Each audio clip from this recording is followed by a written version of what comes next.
채널에 오신 것을 환영하며 저희의 새로운 창작 단편 소설 영상을 시청해 주시길 부탁드립니다. 키릴의 부모님 집에는 일대 소동이 벌어졌다. 어머니는 남편을 닭장에서 지하실로, 다시 지실에서 닭장으로 몰아대고 있었다.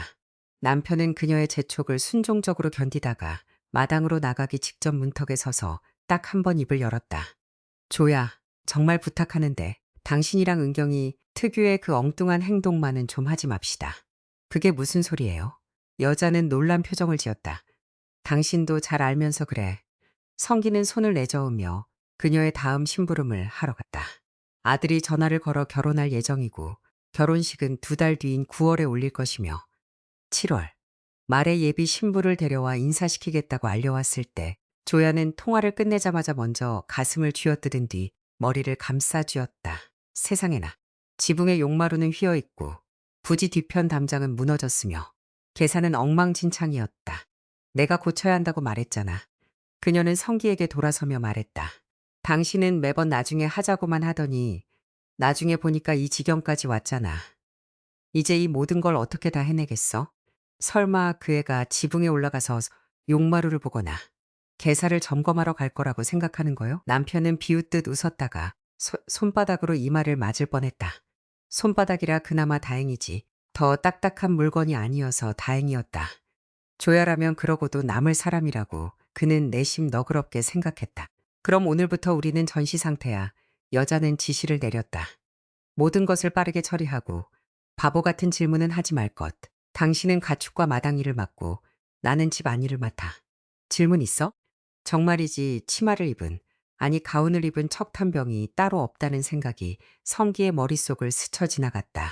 장인 장모가 그녀는 한 연대를 지휘해야 할 사람인사라고 했던 말이 맞았다. 그들은 4분의 1세기가 넘도록 함께 살았지만 남편은 여전히 아내의 지휘관 같은 성향에 놀라움을 금치 못했다. 다른 사람이었다면 진작에 도망쳤겠지만 성기는 성격이 침착하고 차분했다. 그는 비록 때때로 아내의 기세를 누르긴 했지만 결코 목소리를 높이지 않았다. 다만 평소보다 더 엄격한 눈빛으로 아내를 바라볼 뿐이었다. 어쩌면 그에게는 가족이 인생에서 가장 중요한 가치였기 때문일지도 모른다. 그렇게 교육받았기 때문이다. 그리고 온갖 단점에도 불구하고 자신의 조야를 사랑했기 때문이기도 했다. 게다가 그들의 아들 키릴도 근면하고 예의 바르며 다정한 훌륭한 청년으로 잘 자라주었다. 그것이 어머니의 공이 아니면 누구의 공이겠는가. 아비에게서는 금손과 부모 및 가족에 대한 충성심을 물려받았지만 나머지 모든 것은 온전히 조야의 덕분이었다. 성기는 용마루를 고치지 않았다. 전혀 급할 것이 없다고 아내를 설득하며 겨울이 오기 전에는 반드시 처리하겠다고 약속했다. 담장 먼 쪽에는 서둘러 덧대어 땜질을 한 뒤 주의 깊게 둘러보고는 당분간은 버틸 것이며 눈이 쌓이면 티가 나지 않을 것이라고 결론지었다. 하지만 개사일만큼은 제대로 착수했다. 조야 역시 놀고 있지 않았다. 끊임없이 무언가를 닦고 청소하고 치웠다. 거실의 벽지를 다시 붙일까 하는 생각이 들기도 했지만 다행히도 시간이 거의 남지 않아 그녀는 그 생각을 포기했다. 일주일에 2번 정도 저녁이면 아내의 친구인 은경이가 놀러왔다. 둘은 학창 시절부터 친구였다. 두 사람 모두 시골에 남아 계속 교류하고 있었다. 성기는 은경이를 좋아하지 않았다. 그녀는 잘난 척하며 으스대고 스스로를 치유사라고 여기며 마시면 사배탈이 나는 약초즉이나 면역력 강화용 액기스 같은 것을 권유해 조야를 끊임없이 혼란스럽게 만들었다. 그 액기스를 마신 뒤 성기는 즉시 바이러스에 걸리곤 했다. 이봐요. 은경이 말을 믿을 거면 당신 몸에나 실험해봐요. 자신의 모든 쾌유불능과 통증이 조야의 실험 때문임을 깨달은 남편은 매번 이렇게 말했다. 왜 나한테 다 시험해보는 거요? 당신은 아무것도 몰라요. 이건 당신 몸에서 예전의 병마들이 빠져나가는 과정이에요. 아내는 친구를 옹호했다. 그 대신 나중에 100세까지 살 수 있잖아요. 그 나중이 언제인데? 그 의원 양반의 약을 먹으면 더 나빠지기만 한다고. 새해까지 버틸 수 있을지 모르겠는데 100세라니. 그녀는 의원이 아니라 치유사예요. 조야는 남편에게 서운해하며 고개를 높이 들고 떠나버렸다. 그녀의 표현대로 남편의 푸념을 듣지 않기 위해서였다. 아내가 은경이를 부른 것은 그녀가 제3자의 시선으로 집과 가사 상태를 둘러보고 어디에 무엇이 더 잘못되었는지 말해달라고 하기 위함이었다. 아무런 소용이 없었다. 그녀의 모든 지적에 대해 조야는 핑계를 대곤 했다. 손님이 떠난 후 성기가 이를 지적하면 아내는 그렇긴 하지만 은경이가 좋은 아이디어를 떠올리게 해주었다고 답하며 그 즉시 주방 커튼을 세탁하고 단을 줄이거나 찬장의 식기를 리어레인지멘트하기 시작했다.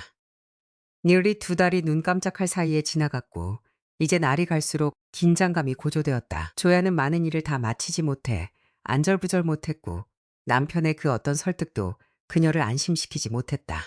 성기는 조만간 이 모든 것이 대형 싸움으로 번질까봐 두려웠고 아들이 신부와 함께 올 때 그런 일이 벌어지지 않기를 기도했다. 그런 때 아마도 그의 인생에서 처음으로 그는 마음속으로 아내의 친구에게 감사해야 했다. 은경이가 조야에게 일종의 진정제, 약초즉을 주었기 때문이다.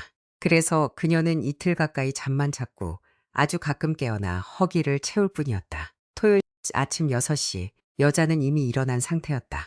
성기 역시 일찍 일어났다. 그들은 함께 마지막 마무리를 청소한 뒤 아이들이 오기를 기다리며 밥처럼 앉아 TV만 지켜보았다. 아이들은 점심때쯤 도착하겠다고 약속했었다. 조야는 11시부터 도로에서 바스키 소리가 날 때마다 불안하게 창밖을 내다본 뒤 커튼을 다시 내렸다.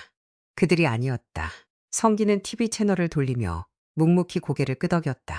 마침내 대문 앞에서 택시가 삐걱거리며 정차했고 키릴이 아름답고 날씬한 갈색 머리의 소녀를 이끌고 마당으로 들어섰다. 부모님은 마루로 튀어나왔다. 아들은 동반자의 손을 잡고 자신의 앞에 세웠다. 엄마, 아빠, 인사하세요. 이쪽은 제 약혼녀 지은이에요. 저희 1달 뒤에 결혼해요. 도심 한복판의 여름 축제가 한창이었다. 전날 자정이 가까워질 무렵 당국은 중앙광장을 통제했고 즉시 작업이 활기를 띠었다. 여러 인부조가 천막, 무대, 관람석에 조립식 구조물을 설치하고 있었다. 청소부들은 즉시 건설 먼지를 닦아냈고 미화원들은 1년 동안 들러붙은 때를 아스팔트와 보도블록에서 온 힘을 다해 청소했다. 아침이 되자 주민들은 탄성을 질렀다. 중앙의 메인 광장에는 불새, 바다에 놓인 화덕 위에 앉은 도령, 그리고 3명의 천왕사가 등장하는 동화 같은 배경이 펼쳐졌다. 천막과 파빌리온의 벽, 울타리, 그리고 곳곳의 장식물들에는 동화 속 캐릭터들이 마치 자신들의 세계로 손님들을 초대하는 듯했다. 재능 있는 화가들이 지정된 기한 훨씬 전부터 제작하여 오늘 이곳 도시 한복 선보인 이 모든 아름다움을 둘러보는 데만 하루를 다 쓸 수도 있을 정도였다. 하지만 축제에는 구경하는 것 외에도 할 거리가 많았다. 광장의 긴 쪽을 따라 늘어선 커다란 유리벽 파빌리온에서는 희망하는 모든 사람을 위한 무료 체험 교실이 열렸다. 이곳에서는 독특하게 머리 닦기, 알록달록한 쿠키 만들기, 점토 공예, 자수, 비단띠로 그림 그리기, 로봇 조립, 종이로 비행기와 배, 심지어 우주선 만들기까지 배울 수 있었다. 아침이라 아직 큰 혼잡은 없었다. 하지만 각 파빌리온에서는 이미 활기가 넘치고 있었다. 먼 쪽 구석에는 무대가 설치되어 있었고 그 앞에는 벤치와 귀빈들을 위한 몇몇 의자가 놓여 있었다. 점심 이후에는 노래와 춤, 군악대가 어우러진 축하 공연이 예정되어 있었다. 물론 시장의 의무적인 축사에 이어서 말이다. 시장에 축사가 빠질 수 있겠는가? 무대 맞은편에는 음식 차는 천막과 부스 몇 개가 이미 사람들의 작은 줄 형성하고 있었다. 이곳에서는 따뜻한 차와 시원한 레모네이드, 갓 구운 전과 커다란 냉동고에 담긴 전국적으로 유명한 도시 아이스크림을 살 수 있었다. 광장에는 동화 속 캐릭터의 화려한 의상을 입은 젊은 여성들이 다니며 아이들에게 알록달록한 풍선을 선물하고 있었다. 저도 풍선 하나 주실 수 있나요? 한 청년이 5살 남짓된 사내아리에게 파란 풍선을 막 건네준 빨간 모자에게 다가갔다. 아이는 행복해하며 부모와 함께 아이스크림을 사러 갔다. 아이처럼 보이지 않으시는데요. 그녀는 고개를 저었다. 제가 단지 이렇게 크게 자랐을 뿐이고 사실은 순전한 어린아이랍니다. 낯선 이가 미소를 지었다. 적어도 저희 어머니는 그렇게 말씀하세요. 여기요. 여자는 그에게 노란색 풍선을 건넸다. 다만 어디서 났냐고 물어보면 주봤다고 하세요. 안 그러면 저 혼나요. 제 입은 자물쇠로 잠겼습니다. 정말이에요. 물고기처럼 침묵할게요. 참, 제 이름은 키릴입니다. 지은이에요. 만나서 반가워요. 저는 왠지 처음부터 당신 이름이 그럴 거라고 생각했어요. 동화 작가가 빨간 모자의 이름을 지어주지 않은 게 항상 아쉬웠거든요. 그런데 지은이라는 이름은 정말 잘 어울리네요. 아주 동화 같아요. 사실 그 동화 속 인물은 프랑스인이었지만요. 아, 그건 몰랐네요. 키릴은 놀란 듯 어깨를 으쓱했다. 당연하죠. 동화를 쓴 샤를 페로는 프랑스인이었고 자기 나라에 대해 썼으니까요. 그렇다면 그 여자의 이름은 지은이었겠네요. 상대방이 웃음을 터뜨리자 여자도 그의 웃음을 따라 웃었었다. 죄송하지만 저 일해야 해요. 몇 분 후 그녀는 작별의 미소를 지었다. 몇 시에 끝나시나요? 청년은 활기차게 물었다. 늦게요. 모든 행사가 끝나면요. 그렇다면 우리 또 볼 수 있기를 바랄게요. 그럴 수도 있죠. 지은은 어깨를 으쓱하고는 아이들을 동반한 새로운 방문객들이 들어서고 있는 안전 검색대 입구 쪽으로 향했다. 축제장은 오전 10시부터 열렸지만 키릴이 나타난 것은 오후 3시가 가까워서였다. 그 이유는 그가 지난밤 시민들을 위해 제 시간에 이 문자 그대로의 동화 같은 아름다움을 만들어내기 위해 일했던 인부들 중 한 명이었기 때문이다. 일을 마치고 동료와 함께 임대한 아파트로 바로 돌아온 청년은 즉시 잠에 골아떨어졌다. 그는 광장에서 열리는 메인 행사에 맞춰 가고 싶었다. 에이, 거기에 무슨 재미있는 게 있다고. 그의 의도를 들은 룸메이트는 어깨를 으쓱했다. 민요 춤, 놀거리뿐이잖아. 난 차라리 저녁에 맥주나 한잔하러 갈래. 남부로 가고 싶어. 키릴은 이미 잠에 빠져들며 중얼거렸다. 희는 알람을 정오로 맞춰놓았지만 울리는 소리조차 듣지 못했다. 결국 청년은 오후 2시가 다 되어서야 깨어났고 정신없이 일어나 서둘러 씻고 깨끗한 청바지와 티셔츠를 입고 도심으로 달려갔다. 버스 안에서야 그는 아침을 먹지 못했다는 사실을 떠올렸다. 뭐 어때? 거기서 간단히 먹지 뭐 하는 기발한 생각이 들었고 바로 이어 다른 생각이 스쳤다. 지갑을 안 가져왔네. 주머니를 뒤적거린 키릴은 겨우 200루블 정도를 긁어 모았고 즉시 요기거리를 사지 않고 저녁까지 기다리기로 결정했다. 차 한 잔과 빵 한 개를 살 돈은 될 터였다. 음식 매대 근처의 냄새는 정신을 잃을 정도로 아찔했고 위장이 시키는 대로 눈은 모든 것을 한 번에 원했다. 청년은 자신의 인내심을 시험하지 않고 서둘러 무대와 체험 파빌리온 쪽으로 걸음을 옮겼다. 바로 그곳에서 그는 빨간 모자 지은을 보았다.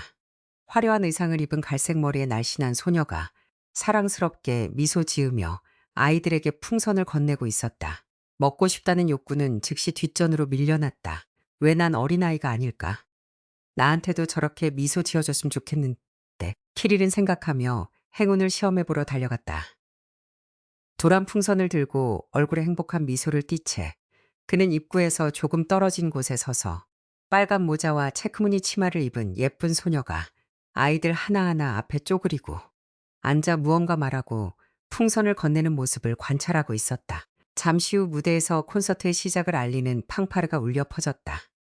키릴은 무슨 일이 일어나는지 보려고 그쪽으로 돌아섰다. 그리고 다시 입구 쪽을 바라보았을 때 지은의 모습은 더 이상 보이지 않았다.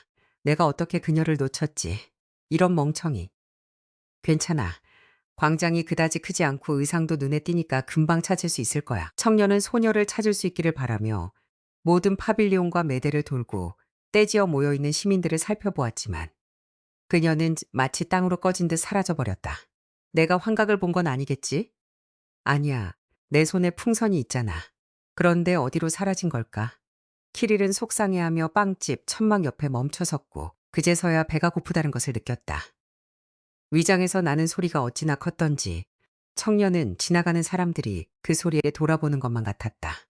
그는 쑥스러운 듯 시선을 내리고 주머니 속 지폐 2장을 쥐고 빵을 사러 향했다. 두 번째 팡파르가 울렸을 때 키릴의 손에는 따뜻한 음료가 담긴 큰 컵과 기름지고 노릇노릇한 껍질이 식욕을 자극하는 작고 동그란 튀김빵이 들려 있었다. 청년은 물론 탄산음료를 마시고 싶었지만 그랬다면 빵을 포기해야 했을 것이다. 빵을 한 입 베어 물고 차를 조금씩 마시며 청년은 무대 쪽으로 걸어가 관람석 뒤에 섰다. 시장은 마이크를 들고 축제 준비에 참여한 모든 이들에게 감사를 표했다. 매우 간략하게 단 3문장초 주민들에게 도시의 날을 축하하고 관객들의 열렬한 박수 속에 무대를 내려갔다. 관객들은 그의 간결한 연설에 특히 감사했다. 민속 음악이 흘러나왔다. 배경에는 마치 도시 경기에서 직접 송출하는 듯한 들판과 숲의 영상이 나타났고 무대 위로는 민속 의상을 입은 소녀들이 하나둘 부드럽게 흘러나왔다. 우레와 같은 박수가 그들의 입장을 맞이했다. 그것은 전국적으로 유명한 지역 민속 무용단인 러시아의 미인이었다. 아니, 여보, 저 애가 무슨 생각을 하는 건지 좀 봐요. 다른 정상적인 아이들처럼 공부에 전념해야 할 시기에 곧 고등학교에 올라가는데 우리 딸은 놀러 다닐 궁리를 하고 있잖아. 철수는 주방 식탁에 앉아 아내와 딸을 번갈아 바라보았다. 글쎄요.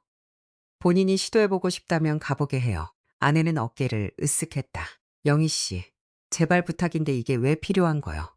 저런 춤이 아이의 미래에 무슨 도움이 되겠소? 혹시 몰라요. 제가 유명한 무용수가 될지. 지은이가 한마디 거들었다. 남자는 빵 터지며 웃었다.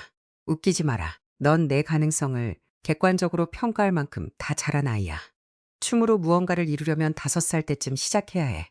그래, 100번 양보해서 7살이라 쳐도 14살은 아니지.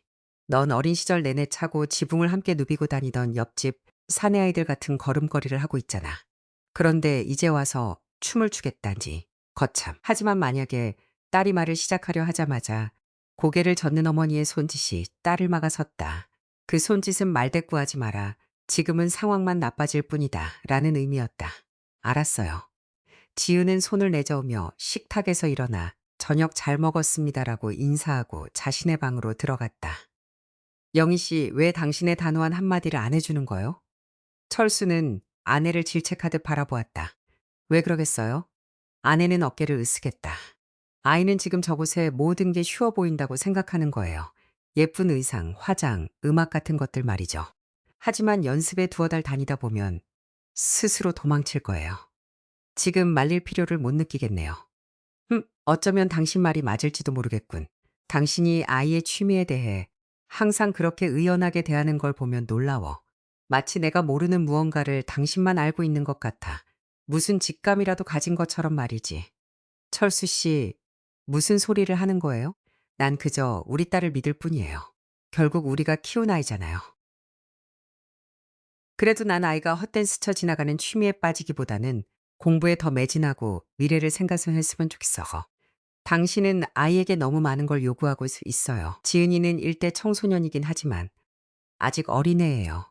그런데 당신은 아이에게 삶에 대한 이성적인 태도를 요구하고 있잖아요. 지금은 그냥 즐기게 둬요. 어린 시절도 곧 끝날 테니까요. 영희의 말이 어느 정도 맞았다. 지은은 절친한 친구인 아영이와 함께 민속무용단체에 갔다. 아영이가 초대를 받았는데 혼자 가기 두려웠던 것이다. 그래서 지은이를 설득해 오디션에 함께 갔다. 그리고 흔히 그렇듯 정작 아영이는 키가 너무 작아 러시아의 미인 대열에서 튀어 보인다는 이유로 탈락했다. 반면 지은이는 어색하고 서투른 모습에도 불구하고 심사가 끝난 후 따로 불려나가 제안을 받았다. 너를 뽑을 수는 있지만 아직은 임시 자격이란다. 신체 조건은 나쁘지 않지만 얼마나 잘 습득할 수 있을지는 지켜봐야 해. 첫 6개월 동안 연습해보고 그 후에 무용단에 남길지 말지 결정하자. 어떠니 동의하니? 자신의 고집 혹은 어머니가 이 성격적 특성을 부르듯 똥고집은 아버지를 닮은 것이었다. 자신이 해내지 못할 리가 있겠는가? 항상 모든 것을 해냈는데 여기서 해내지 못할 리가 없다. 절대 그럴 리 없다. 소녀는 이 도전을 받아들였다. 그녀는 6개월 가산의 수습 기간에 동의했고 그 후 부모에게 자신의 새로운 취미에 대해 이야기했다. 아영이는 친구가 보장도 없고 후보군일 뿐이지만 꿈에 그리던 무용단에 들어갔다는 사실을 알고 서운해했다. 그녀는 지은이와 거의 대화를 하지 않았고 지은이는 그 이유를 이해하지 못했다. 나중에 두 사람은 화해한 듯 했으나 그들의 관계는 이전만큼 가까워지지 않았다. 러시아의 미인 무용단에 들어가게 된 지은은 두 가지 전선에서 노력해야 했다. 한편으로는 정식 단원으로 발탁되는 것은 둘째치고 단체에서 쫓겨나지 않기 위해 연습과 리허설에 최선을 다해야 했고 다른 한편으로는 아버지가 그녀의 학업을 예리하게 감시하며 성적이 떨어질 기미가 조금이라도 보이면 교통비와 의상비를 주지 않겠다고. 그러면 그 미인 단체도 끝장날 것이라고 위협했기 때문이다. 갑자기 봄이 되자 공연 직전에 많은 무용단원이 어떤 로타바이러스에 걸려 넘어졌고 다른 대안이 없었던 덕분에 지은이가 드디어 공연에 투입되었다. 무용수 대열의 끝에서 두 번째 자리였다. 소녀는 너무 긴장한 나머지 의상의 깃을 뒤집어 입었는데도 이를 깨닫지 못하고 그대로 무대에 올랐다. 그녀는 두려움 때문에 지난 반년 동안 열심히 연마했던 모든 동작을 잊어버렸다고 느꼈다. 하지만 몸에 밴 환세신경 덕분에 창피를 당하지 않을 수 있었다. 아이고, 사베리에바! 무용단 지도자인 안톤이나 빅토로브나는 소녀들이 무대 뒤로 돌아오자 고개를 저었다. 별로였나요? 지은이는 그녀를 바라보았고 눈에 눈물이 고였다. 지도자는 미소를 지었다. 아니, 춤은 아주 잘 써. 수고했다. 하지만 이건 뭐니? 여자는 무대 의상 위에 걸친 지은의 레이스 깃을 잡았다. 무대 위에서는 티가 안 난 게 다행이다. 앗! 소녀는 놀랐다. 제가 긴장해서 그랬어요. 나도 그렇게 생각했단다. 신고식을 치렀다고 생각하렴. 너를 합격시키마. 당분간은 오늘과 같은 위치에서 공연하겠지만 경과를 지켜보자꾸나. 너를 잘못 보지 않아서 기쁘다. 지은은 날아갈 듯한 기분으로 집으로 달려갔다. 그녀는 이제 부모님을 공연에 초대할 수 있게 되었다고 꿈꿨다. 부모님은 마침내 자신이 얼마나 아름답게 춤추게 되었는지 보게 될 것이다. 그리고 물론 가장 힘든 시기는 지났다. 이제는 확실히 훨씬 쉬워질 것이었다. 바로 이 마지막 부분에서 소녀는 완벽히 틀렸다. 그녀가 무용단의 정식 단원이 된 이후로 공연과 리허설 횟수가 거의 2배로 늘어났고 학업에 투자할 시간은 절망적으로 부족해졌다. 어머니가 딸이 참여한 러시아의 미인 무용단의 공연을 단 2번 보았을 무렵 집안에서 큰 싸움이 터졌다. 지은이가 학교 대수 단원 평가에서 2점, 낙제를 받아온 것이었다. 내가 경고했잖아. 분노로 얼굴이 하얗게 질린 아버지가 지은을 바라보며 말했다. 내 그 춤 따위가 어른들의 삶에 무슨 의미가 있니? 아무 의미도 없다. 그러니까 쓸데없는 짓 그만하고 공부나 해라. 아빠, 난 다 포기할 수 없어요. 소녀는 눈을 내리깔았다. 우리 단원이 얼마나 많은데요. 아빠도 남한테 피해를 주면 안 된다고 스스로 말씀하셨잖아요. 철수는 헛웃음을 쳤다. 그럼 자신한테 피해를 주는 건 괜찮고 걱정 마라. 누군가 대체할 사람을 찾을 테니. 넌 끊임없는 대회와 공연을 다니면서 학교는 어떻게 졸업할 셈이냐. 그러고 나서 어디로 갈 건데. 전문대에 가서 유치원 교사나 간호사라도 될 거냐. 지은은 침묵했지만 속으로는 그건 역시 엄연히 필요한 직업이라고 생각했다. 아버지가 금융 전문가라는 자신의 높은 위치에서 이를 이해하지 못한다면 그와 논쟁하는 것은 무의미했다. 남자는 딸을 바라보며 말을 이어갔다. 넌 경제학과에 입학해야 해. 그러면 졸업시험을 잘 봐야지. 요즘 너희가 부르는 이름이 뭐든 간에 말이다. 내가 견뎌내야 할 경쟁률이 어느 정도인지 아니? 그런데 넌 과외 교사 밑에서 지식을 갈고 닦아야 할 시간에 아무런 도움이 안 되는 짓거리나 하고 있잖아. 제가 원하지 않는다면요. 지은은 혼잣말로 중얼거렸다. 뭐라고? 뭐라고 했냐? 소녀는 고개를 들었다. 경제학과에 입학하고 싶지 않다고 했어요. 그녀는 아버지의 얼굴에 대고 소리쳤다. 난 그거 관심 없고 아빠의 수학은 증오해요. 아시겠어? 철수의 눈에서 불꽃이 튀었지만 남자는 참아냈다. 좋다. 그는 천천히 입을 열었다. 원하지 않는다 이거지. 내 권리다. 내 인생이니까 부모 말을 듣지 않아도 돼. 비록 나와 내 엄마는 너에게 가장 좋은 것만 바라지만 말이다. 그렇지. 영희 씨? 남자는 아내 쪽으로 돌아섰다. 영희는 끼어들 생각 없이 두 사람의 반응을 주의 깊게 살피며 아버지와 딸의 대화 자리에 조용히 앉아 있었다. 남편의 질문에 그녀는 답하지 않고 그저 그의 눈을 바라보며 말없이 진정할 것을 요청했다. 철수는 이해했다는 듯 고개를 끄덕이고 딸을 향해 말을 이어갔다. 그렇다면 미래에 대한 내 계획을 말해봐라.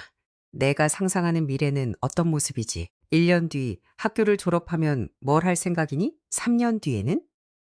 5년이나 10년 뒤에는 내가 어떤 모습일 것 같냐? 철수의 삶은 모든 것이 계획대로 구축되어 있었다. 그는 그것을 매우 자랑스러워했다.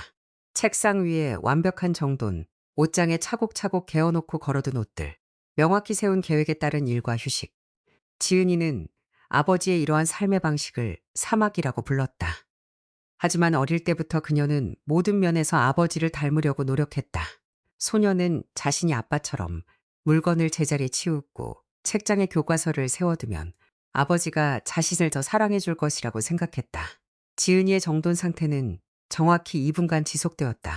그리고 철수가 그녀의 방에 들어올 때마다 구겨진 옷들이 침대 옆 의자에 놓여 있고 책상 위 모니터 뒤로 딸이 아빠에게 걸리지 않기를 바랐던 아침 커피잔이 밀려나 있는 모습을 보며 눈살을 찌푸리곤 했다. 하지만 그는 모든 것을 보고 있었고 펼쳐진 역사 연습장 밑에서 켜져 있는 태블릿을 꺼내며 여러 번 책망하는 눈빛으로 딸을 바라보았다. 12, 13세 무렵 지은이는 갑자기 성과를 부리기 시작하며 아버지가 원하던 것과 정확히 반대로 행동했다. 남자는 그녀의 모든 기행을 참을성 있게 견디며 드문 경우에만 불만을 표출했고 항상 아내에게 의지하며 지지를 구했다. 지은이가 민속 무용을 시작한 이후로 그녀는 아버지를 모방하거나 정돈 상태를 유지할 겨를이 없었다. 어쨌든 쓴 철수는 소녀에게 여전히 권위자였고 그가 원치 않는 행동을 할 때면 가책을 느끼며 이 주제에 대해 아버지와 어떻게 이야기하는 것이 좋을지 어머니와 상의하곤 했다. 학교를 졸업한 후 가장 큰 문제는 자신이 대학에 가지 않고 집에서 가장 가까운 전문대에 진학할 계획이라는 사실을 아버지에게 고백하는 것이었다. 그 이유는 연습에 많은 시간을 투자해야 했기 때문이며 등하교 시간에 시간을 허비하는 것은 제대로 된 수면이나 성적을 포기하는 것을 의미했기 때문이다. 그렇게 해서 선택하게 된 전문대가 보건 전문대였다. 지은은 한 번도 자신이 의사나 간호사가 되는 모습을 그려본 적이 없었다. 그곳의 학업 부담도 컸지만 어째서인지 약사라는 직업이 그녀의 마음을 끌었다. 어쩌면 소녀가 화학을 좋아했기 때문일 수도 있고 아니면 입학 처측에서 그녀가 러시아의 미인 단원 중 한 명이라는 사실을 알고 화학 5점 최고점 성적표를 보며 개별 학습 일정과 지원 약속했기 때문일 수도 있었다. 서를 제출한 뒤 집에 돌아온 지은은 부모님이 퇴근하기 전까지 머릿속으로 대화의 논리를 구상하며 새로운 진학처에 대해 어떻게 말해야 할지 고민했다. 아빠는 분명 엄마와 자신은 고등교육을 받은 지식인인데 나는 족보 없는 탕아이자 게으름뱅이라고 소리치시겠지. 소녀는 생각했다.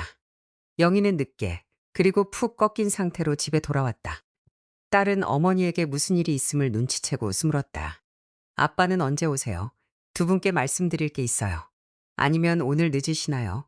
아빠는 안 올 거란다. 영희는 시선을 들지 않은 채 피곤하게 답했다. 왜요? 출장 가셨어요. 아니, 여자는 한숨을 내쉬며 소파에 앉았다.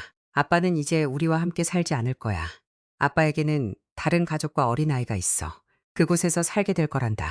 지은은 자신의 귀를 믿을 수 없었다. 그녀는 눈을 크게 뜨고 어머니를 바라보았고 어머니는 딸의 시선을 견디지 못하고 갑자기 울음을 터뜨렸다. 지은은 어머니에게 달려갔다. 엄마 왜 그래요? 걱정하지 마세요. 우리 둘이서 아주 잘 살 수 있어요. 약속할게요. 아빠요? 아빠는 후회하고 돌아올 거예요. 영희는 고개를 저었다. 돌아온다 해도 난 받아주지 않을 거란다. 미안하다 딸아. 하지만 난 배신자와 어떻게 살아야 할지 모르겠구나. 그날 저녁 그녀는 아버지에게 이미 5년 전부터 다른 여자가 있었고 그쪽 다른 가족에게 3살배기 사내아이가 자라고 있다는 사실을 어머니에게서 들었다.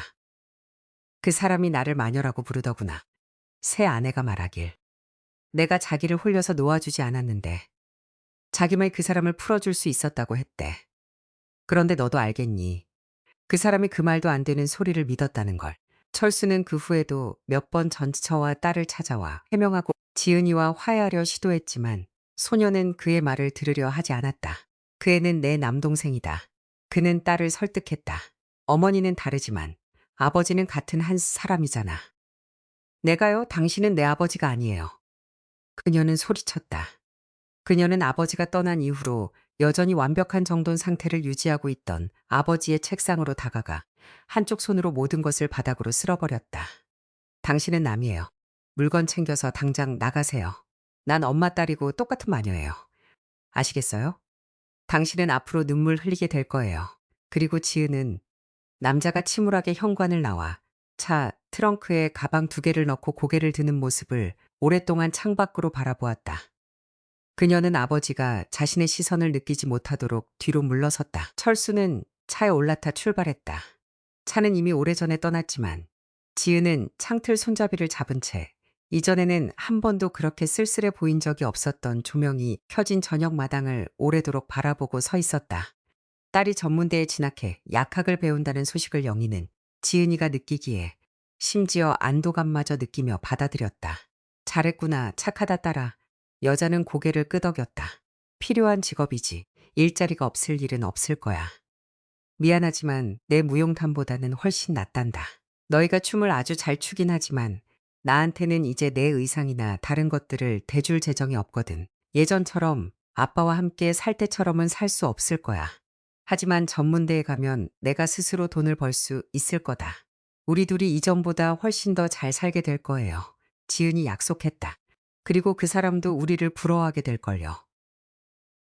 소녀는 1학년 때부터 아르바이트를 시작해야 했다. 다행히 약국들에서는 학생들을 유급 실습생으로 약사 보조로 받아주었다. 약품을 진열하고 주문을 정리하는 일이었다. 학업과 실습이 없는 한가한 시간에 지으는 프로모터, 아르바이트를 찾아 쇼핑몰에서 전단지를 나누어주고 화장품부터 안경에 이르기까지 다양한 상품을 홍보했다. 그리고 춤 실력과 수년간 연마된 유연성 덕분에 소녀는 어린이 행사에서 배우나 진행자 보조로 초대받기 시작했다. 러시아의 미인 무용단은 대형 대회에서 승리한 후 인정을 받아 다양한 행사에 초대받기 시작했다. 단원들은 공연에 대해 상당한 수당을 받게 되었고 지은은 이제 어머니에게 금전적 도움 없이도 자신의 의상을 수선하고 새 신발을 살 수 있었으며 때로는 여행에서 돌아와 영희에게 선물을 가져다 주기도 했다. 도시 축제를 맞아 무용단은 특히 열심히 준비했다. 시장뿐만 아니라 도청 간부들, 어쩌면 정부 관계자들까지 참석할 예정이었기 때문이다. 지은이가 연습 때 공연 전에 프로모터 일을 조금 하고 오겠다고 슬쩍 내비쳤을 때 안톤이나 빅토로브나는 불쾌한 듯 눈살을 찌푸렸다. 우리는 제대로 준비해야 해. 화장, 의상, 마음가짐 말이다. 그런데 넌 광장을 돌아다니며 이상한 사람들과 이야기하겠다는 거니? 그러다 누군가 내 기분을 망치기라도 하면 어쩌려고? 우리 공연에서 기분이 얼마나 많은 것을 좌우하는지 너도 잘 알잖니. 아이들에게 풍선을 나누어 주는 일이에요. 소녀는 미소를 지었다. 공연 시작 반 시간 전에 무대 뒤로 와서 누구보다 잘 해낼게요. 제발요. 그 지도자는 지은이의 가정사 비극을 알고 있었기에 예외적으로 허락해 주었다. 기뻐한 소녀는 빨간 모자 의상을 입고 한 아르 풍선을 들고 축제 광장으로 나갔다.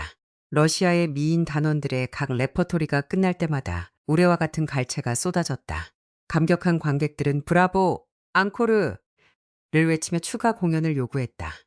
하지만 도시의 날을 기념하는 콘서트에는 다른 예술 단체들도 참여해야 했기에 무용단의 순서는 합창단 공연으로 교체되었고 소녀들은 탈의실로 향했다. 피로감 속에는 이제 여름의 휴식기가 찾아온다는 기쁨이 섞여 있었다. 마침내 단원들은 리허설과 공연에 모든 시간을 바치지 않고 편히 쉬며 바다에 가고 태닝을 할 수 있게 된 것이다. 지은은 누구보다 빠르게 옷을 갈아입고 친구들과 작별 인사를 건넨 뒤 도시 축제의 뒷골목 쪽으로 튀어나갔다. 그녀가 넓은 공간으로 채 나가기도 전에 누군가 그녀의 손을 잡았다. 앗! 소녀는 비명을 질렀다. 안녕 딸아. 철수는 지은을 강제로 자신 쪽으로 돌려 세웠다. 너 춤 아주 잘 추더구나. 아빠, 난 춤을 노는 게 아니라 추는 거예요. 칠칠치 못한 대거리에 불쾌해하며 그녀는 아버지를 바라보았다. 여기서 뭐 하시는 거예요? 내 춤을 보러 왔다. 바순이 됐다. 잘 가라. 지은은 떠나기 위해 몸을 돌렸으나 아버지가 그녀의 팔꿈치를 손으로 잡고 놓아주지 않았다. 얘기 좀 하자. 당신하고 얘기하고 싶지 않아요. 소녀는 빠져나가려 애썼다. 아프게 하지 마세요. 넌 나와 연락을 끊었을 때 나한테 상처를 해서 안 줬냐? 뭐라고요? 이제 내가 다 잘못했다고 말할 셈이에요. 밖에서 웬 바람난 여자나 만나서 아이 만들어 놓고 나와 엄마를 버리고 도망쳐 놓고요. 그런데 그런 배신을 저지르고 나서 내가 당신과 대화하길 바란다고요? 절대 안 돼요. 놓으세요. 소녀는 스스로도 인식하지 못하는 사이 한 단어 한 단어 외칠 때마다 목소리가 점점 더 크고 날카로워졌다. 지은아, 정적 속에 갑자기 외침 소리가 들렸다. 돌아본 소녀는 한 청년을 발견했고 뜻밖의 상황에 소나기 힘을 풀린 아버지의 손에서 빠져나와 그 청년의 목에 끌어안겼다. 키릴 어디 갔었던 거야? 나 한참 동안 기다렸잖아. 그리고는 그의 귀에 속삭였다. 제발 나 좀 이 사람한테서 데리고 나가줘. 키릴에게 길게 설명할 필요는 없었다. 이 사람이 너 괴롭혔어? 청년은 지은의 아버지를 눈짓으로 가리키며 큰 소리로 물었다. 내가 지금 남자 대 남자로 해결해 줄까? 그러지 마. 그냥 가자. 지은은 청년의 팔짱을 끼고는 남자 쪽으로 돌아섰다. 잘 가세요. 철수 씨. 따라. 남자가 그녀를 멈춰 세우려 했으나 소녀는 이미 키릴과 함께 광장 맞은편 천막 쪽으로 걸어가고 있었다. 그녀는 뒤에서 날아온 문장을 못 들은 척했다. 제 엄마랑 똑같군. 지은은 속으로 미소를 지었다. 아빠 말이 맞아요. 당신 스스로 엄마를 마녀라고 불렀잖아요. 그들이 충분한 거리를 두고 떨어지자 지은은 키릴의 손을 놓았다. 정말 구해줘서 고마워. 정말 너무 고마워. 별 말씀을요. 청년은 너그럽 미소 지었다. 아는 사람이야? 조금요. 소녀는 어깨를 으쓱했다. 그냥 직간접적으로 오래된 아는 사람이에요. 그런데 무대 뒤에는 어쩐 일로 찾아온 거예요? 지은 씨를 찾으러 왔어요. 큰 목소리가 들려서 그쪽으로 갔죠. 그게 지은 씨일 줄은 몰랐는데 보고쳐 나서 너무 반가웠어요. 내가 더 반가웠어요. 정말 제때 나타나 줬어요. 그 사람이 뭐 해코지하진 않았죠? 아니요, 어림없죠. 그냥 불쾌한 사람이라 다시는 만나고 싶지 않았을 뿐이에요. 그런데 왜 날 무대 뒤에서 찾았어요? 지은은 아버지와의 일을 더 이상 떠올리고 싶지 않아 주제를 돌렸다. 빨간 모자 의상을 입은 지은 씨를 놓치고 속상해서 관객석 뒤에서 콘서트를 보려고 섰거든요. 그러다 러시아의 미인 무용단을 보게 됐어요. 라이브로 공연을 본 적이 없는데 한번 보자 하고 생각했죠. 그런데 무대 위에서 뭔가 익숙한 모습이 보이더라고요. 정확히는 누군가가 정말 지은 씨인지 아니면 내가 환각을 보는 건지 싶었죠. 더 가까이 다가가서 속으로 빨간 모자를 입은 지은 씨를 떠올려 보니 맞더라고요. 내가 틀리지 않았어. 확실히 알아보려고 공연이 끝날 때까지 기다리기로 했죠. 안토니나 빅토로브나 선생님이 들으셨으면 속상해 하셨을 거예요. 누구가요? 우리 무용단 지도자 선생님이요. 선생님 말씀으로는 무대 위에서 우리는 완벽히 똑같아 보여야 하나의 완성된 춤의 이미지를 만들어낼 수 있다고 하셨거든요. 지은은 리허설 때 여러 번 들었던 문장을 되풀이했다. 말 안 할 테니 걱정 마세요. 키릴이 미소를 지었다. 혹시 우리 같이 좀 걸을까요? 지은은 잠시 생각하더니 고개를 저었다. 미안해요. 나 너무 배고파요. 그리고 집에 가봐야 해요. 엄마가 오늘 교대 근무 마치고 오실 텐데 주방에 먹을 게 하나도 없거든요. 저녁밥을 얼른 준비해야 해요. 그 전에 가게에 들러 장도 봐야 하고요. 마침 급여가 입금됐거든요. 살았네요. 키릴은 자신의 위장에서도 다시 배고픔으로 꼬르륵 소리가 나기 시작하는 것을 느꼈다. 그렇다면 제가 집까지 바래다 드리고 장바구니 드는 것도 도와드릴까요? 그가 제안했다. 정말이요? 진심이에요? 소녀가 그의 눈을 바라보았다. 제가 감자까지 사면 도와줄 거예요? 당연하죠. 어서 가요. 키릴은 지은의 손을 잡았고 두 사람은 함께 출구로 향했다. 그는 가게에서 산 무거운 장바구니를 현관까지 들어주었고 소녀는 그에게 올라와 차와 샌드위치를 먹고 가라고 설득했다. 동행한 청년은 기꺼이 고개를 끄덕이고 약 반씩 동안 손님으로 앉아 있다가 결연히 일어섰다. 내일 출근해야 해서 가봐야겠어요. 어디서 일해요? 무슨 일 하는데요? 지은이가 복도에서 손님을 배웅하며 물었다. 건설 현장에서요. 그는 모호하게 답했다. 키릴은 학력이나 전문 자격에 대해 더 질문받을까봐 두려웠다. 자신에게는 아무것도 없었기 때문이다. 원래 어디 출신이에요? 마지막으로 그가 이미 집 밖으로 나섰을 때 물었다. 어디 사는데요? 키릴은 이미 계단을 내려가고 있었고 못 들은 척하며 그 질문에 답하지 않기로 했다. 거기 청년, 잠깐 나 좀 봅시다. 지은이네 집 마당에는 시동이 꺼진 차 한 대가 서 있었다. 엔진 소리는 거의 들리지 않았지만 전조등이 마당 도로를 비추고 있었다. 키릴이 현관에서 나오자마자 운전석 문이 열리며 한 남자가 내렸다. 청년은 그를 알아보았다. 무대 뒤에서 지은에게 귀찮게 굴던 바로 그 낯선이었다. 키릴의 첫 생각은 도망치는 것이었지만 만약 소녀가 창밖으로 보고 있다면 전혀 남자답지 않게 보일 것이라는 생각이 들어 차주에게로 향했다. 무슨 일이시죠? 그래, 당신이 누구고 지은이 집에서 뭘 했는지 알고 싶군. 내가 왜 당신한테 보고해야죠? 당신이야말로 남자의 대답은 그를 놀라게 했다. 난 그 아이 아버지다. 철수라고 해. 당신은 누구지? 난 키릴입니다. 어깨를 펴고 자신도 모르게 불쑥 뱉었다. 만나서 반갑네요. 누구라고? 상대방의 눈이 동그랗게 커졌다. 당신 딸의 약혼자요. 그 애는 당신에 대해 아무 말도 안 했는데. 저한테도 당신에 대해 말 안 했는데요. 아마 지은이가 당신과 대화하고 싶지 않아서일 겁니다.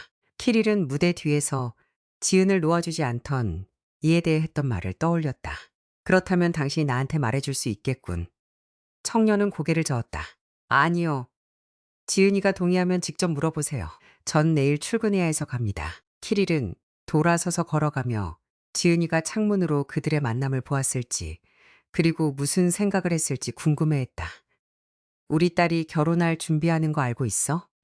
영희는 수화기를 들자마자 인사도 없이 들려오는 전 남편의 성난 목소리를 들었다. 안녕. 그녀는 예의를 무시하지 않았다. 갑자기 어디서 그런 정보가 나온 거야. 내가 그 아이 약혼자랑 정면으로 부딪혔어. 지은이랑 얘기할 때 나한테 거의 주먹질까지 하려고 하더군. 별일이네. 도대체 어디서 그런 일이 있었는데. 내 기억으로는 딸애가 당신하고 대화하고 싶어 하지 않았던 것 같은데. 축제장에서 아이 공연이 끝나고 나서 철수가 건조하게 답했다. 지은이가 춤추는 걸 보러 갔던 거야? 무슨 일인데? 여기 살 때는 그렇게 말리고 콘서트 한 번을 안 가더니 지은이가 초대를 해도 안 가더니 말이야. 남자는 자신이 말실수를 했음을 깨닫고 이제 영희에게 거기서 뭘 했는지 말해야 한다는 것을 알았다. 우연히 거기 가게 돼서 만난 거야. 우연히 금속탐지기 검색대를 통과하고 완전히 우연히 무대 쪽으로 갔는데 마침 거기에 러시아에 미인 순서가 우연히 있었다고. 당신 말을 내가 진짜 믿을 거라고 생각해. 영희 씨, 내 말은 그게 아니라. 내가 지은이랑 얘기하고 있는데 그 덩치가 나타나서 거친 태도로 우리 대화를 끊었단 말이야. 지은이는 어떻게 했는데? 아무것도. 그 녀석 목에 끌어안기더니 팔짱을 끼고 가버렸어. 낳아준 아버지한테 잘 가라는 인사조차 안 하고 말이지. 뭐 누구 닮았겠어. 영희의 머릿속에 생각이 스쳤다. 그런데 그 사람이 약혼자인 건 어떻게 한 거야? 그냥 아는 사람일 수도 있잖아. 수화기 건너편에 정적이 흐르고 남자는 현관 앞에서 그 청년을 기다렸다는 사실을 고백해야 할지 말아야 할지 재고 있었다. 알아, 아무튼. 내가 당신 입장이라면 지은이를 불러서 엄하게 추구승했을 거야.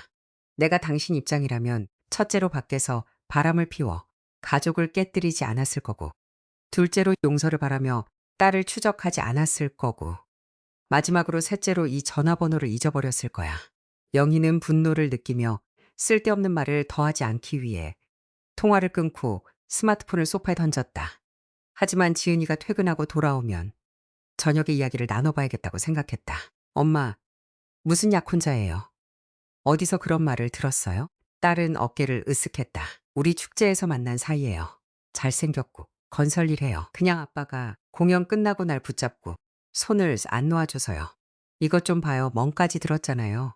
그래서 키릴이 따돌리는 걸 도와준 것뿐이에요.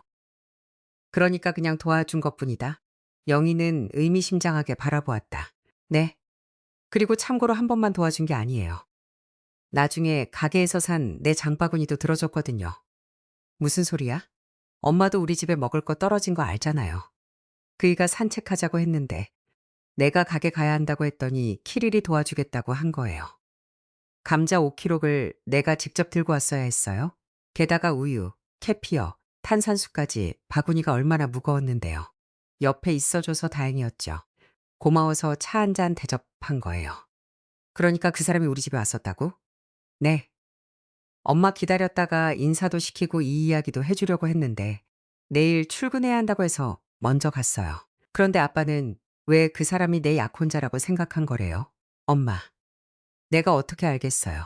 우리 어제 처음 만났는데 아빠 눈에 뭐가 보였는지는 전 몰라요.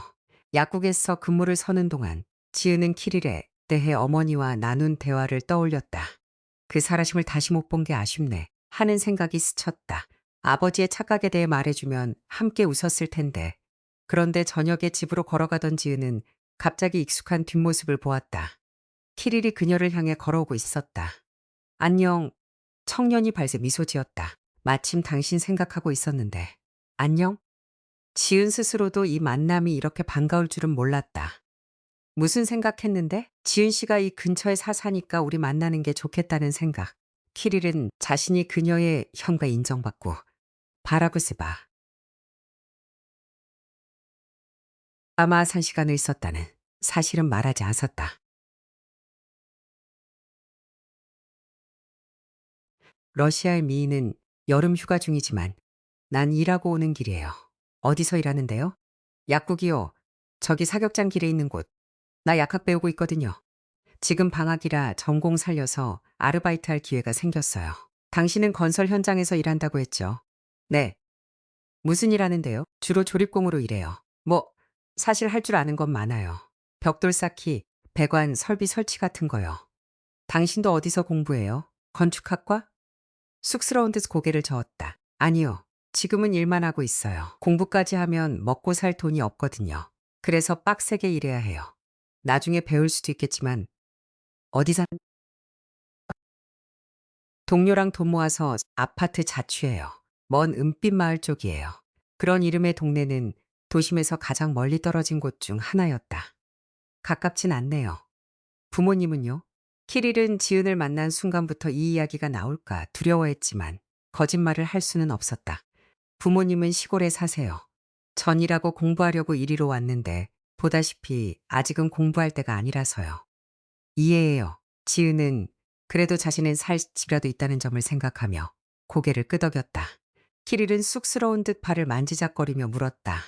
그런데 정말 무대 뒤에 있던 그 남자가 지은 씨 아버지 맞아요? 소녀는 놀랐다. 네, 어떻게 알았어요? 그때 지은 씨 집에서 나와서 그 아저씨랑 마주쳤거든요.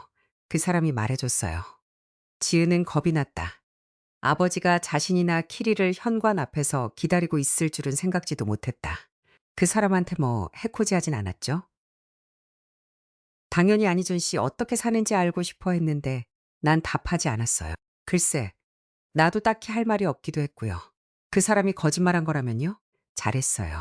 그 사람은 원래 가끔 그럴 때가 있거든요. 그들은 함께 현관까지 걸어왔다. 그리고 청 물었다. 혹시 번호 좀 줄 수 있어요? 원하지 않으면 안 줘도 되고요. 혹시 내 도움이 다시 필요할지도 모르잖아요. 당연하죠. 요청에 기뻐하며 지은은 흔쾌히 고개를 끄덕이고 전화번호를 불러주었다. 그래, 그 청년 언제 소개해 줄 건데? 영희가 어느 날 저녁 식사 자리에서 딸에게 물었다. 누구한테요? 지은은 모르는 척 연기했다. 내 남자친구 말이다.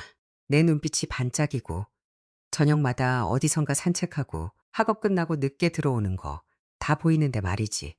스스 눈치채길 바랐더니 끝까지 입을 다물고 있네. 이름이 뭔데? 엄마, 아빠가 엄마 보고 마녀라고 부른 게 괜한 말이 아니었네요.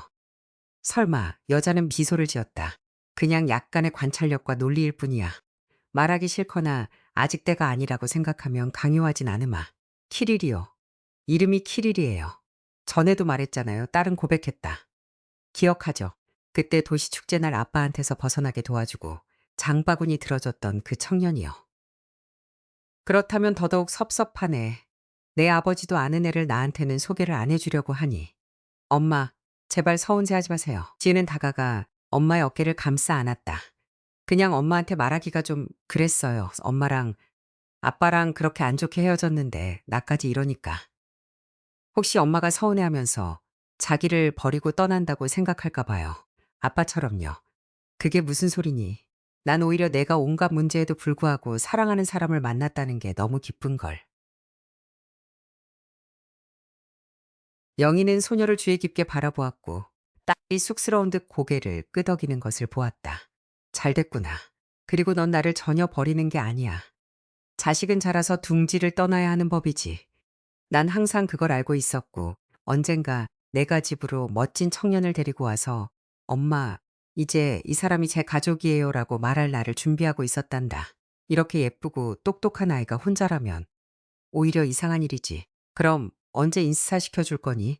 당연히 인사시켜 드려야죠. 언제 초대할지 생각 좀 해볼게요. 이렇게 하자. 영희가 제안했다. 마침 다음 주말 토요일에 쉬는 날이야. 내 키리를 점심 식사에 초대하렴. 맛있는 것 좀 만들어 둘게. 식탁에 앉아 인생 이야기도 나누고 그러고 나서 너희 가고 싶은 데 가렴. 동의하지? 당연하죠. 고마워요, 엄마. 지은은 엄마의 뺨에 쪽 소리가 나게 키스사고 전화번호를 누르기 시작했다. 키릴 안녕. 주말에 일해요? 아니요. 잘 됐다. 그럼 점심 식사에 초대할게요. 내 피식. 누구 집에? 우리 집이요. 나랑 엄마 있는 집.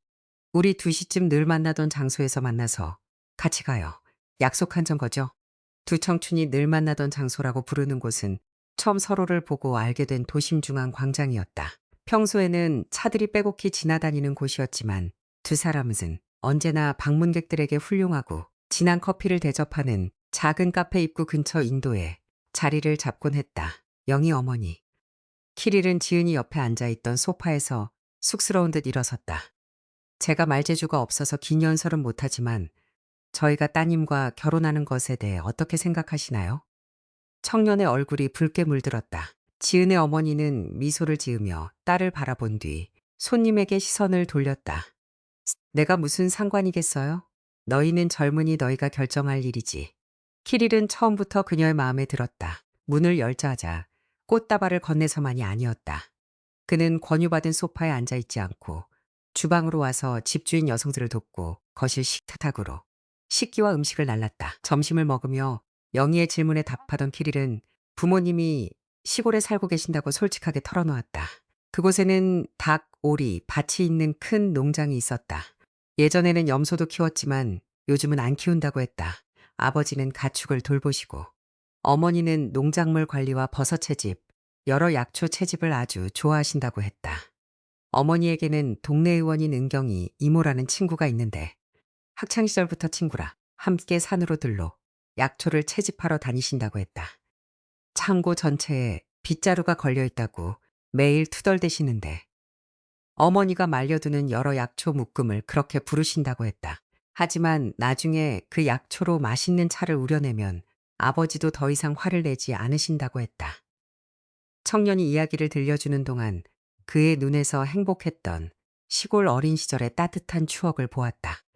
그런데 왜 거기서 나왔니? 키릴은 어깨를 으쓱하며 솔직하게 답했다. 거기엔 일자리가 전혀 없으니까요. 전 가정을 꾸리고 부양해야 하거든요. 그래서 도시로 나왔습니다. 부모님도 반대하지 않으셨고 오히려 아주 좋아하셨다. 이제 부모님이 도시에 장을 보러 오시거나 할 때 언제든 내 자취방에 머무실 수 있게 되었으니까. 룸메이트도 개의치 않아 했다. 앞으로도 계속 건설 현장에서 일할 생각이니? 여자는 솔직한 대답을 기대하며 그를 유심히 바라보았다. 청년은 고개를 끄덕였다. 내 손으로 하는 일은 많이 할 줄 압니다. 나중에 공부해서 좋은 자격을 얻고 숙련된 전문가로서 돈을 벌고 싶어요.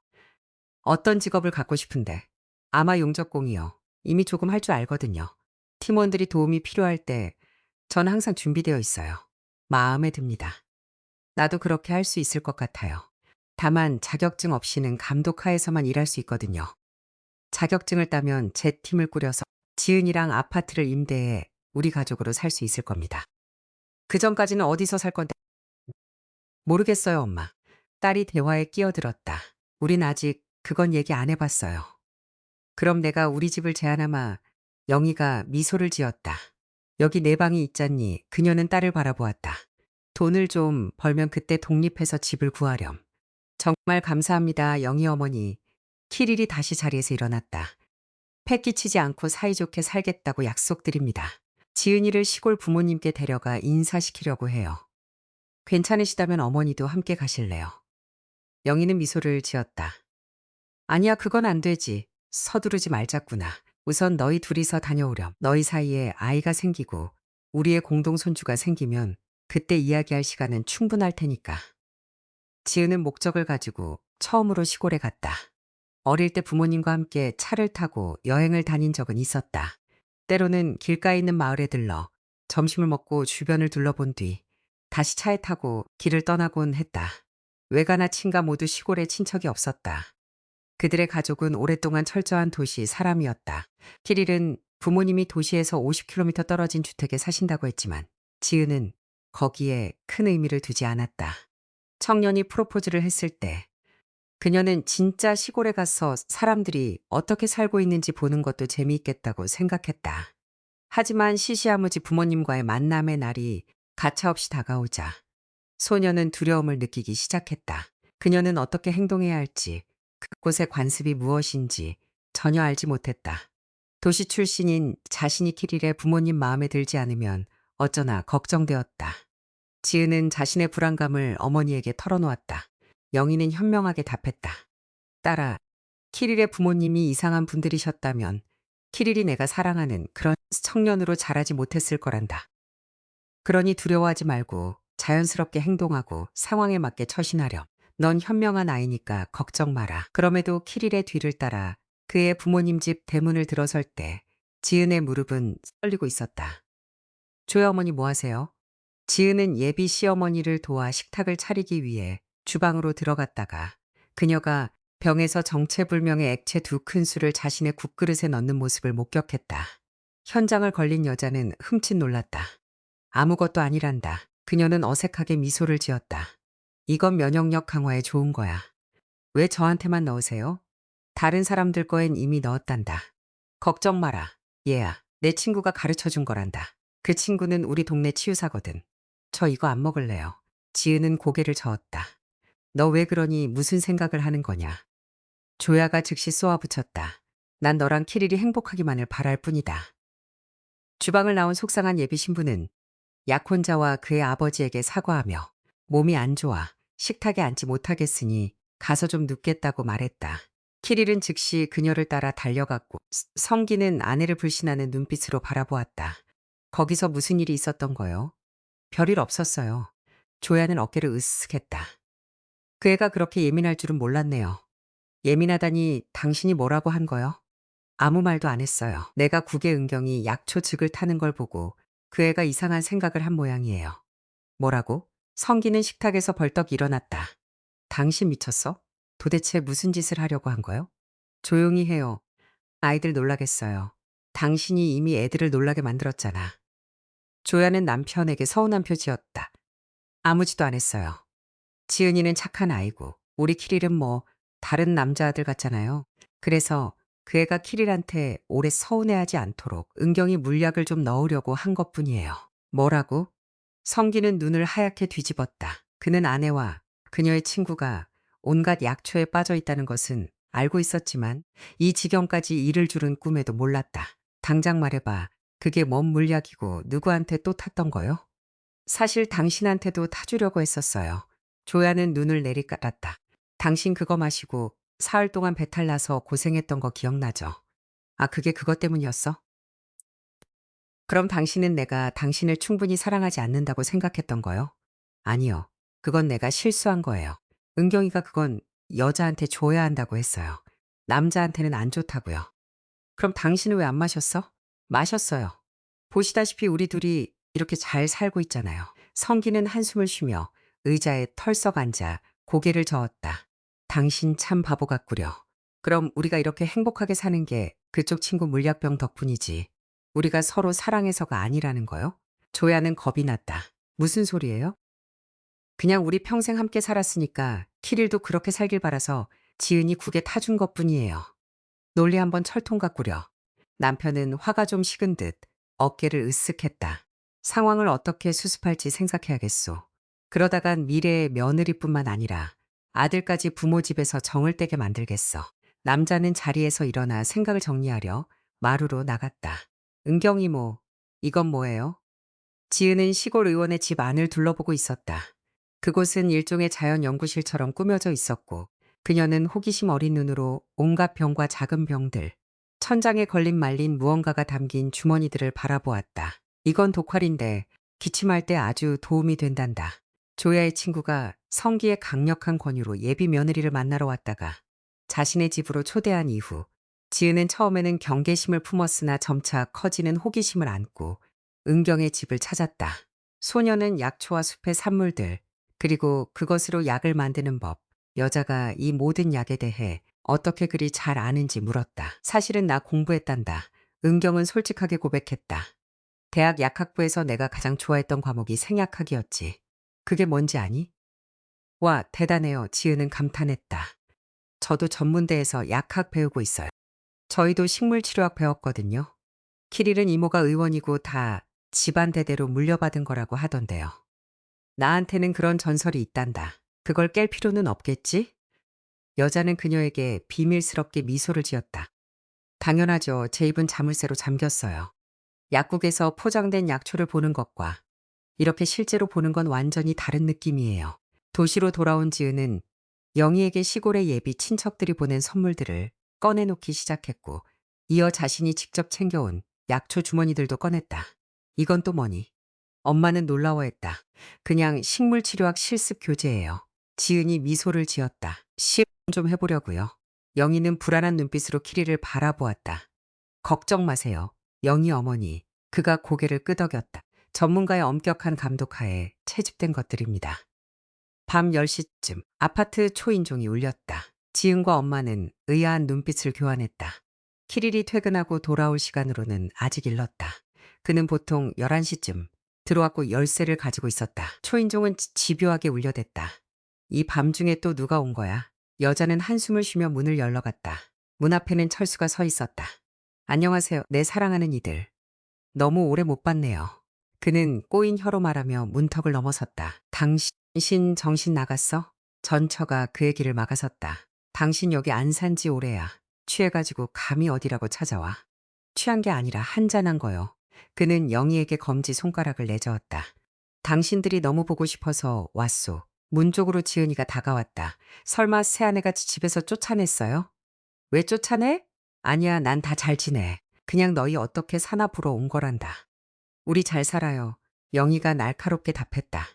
당신 우리 망치려고 온 거야? 두고 봐, 지금 사위 부를 테니까.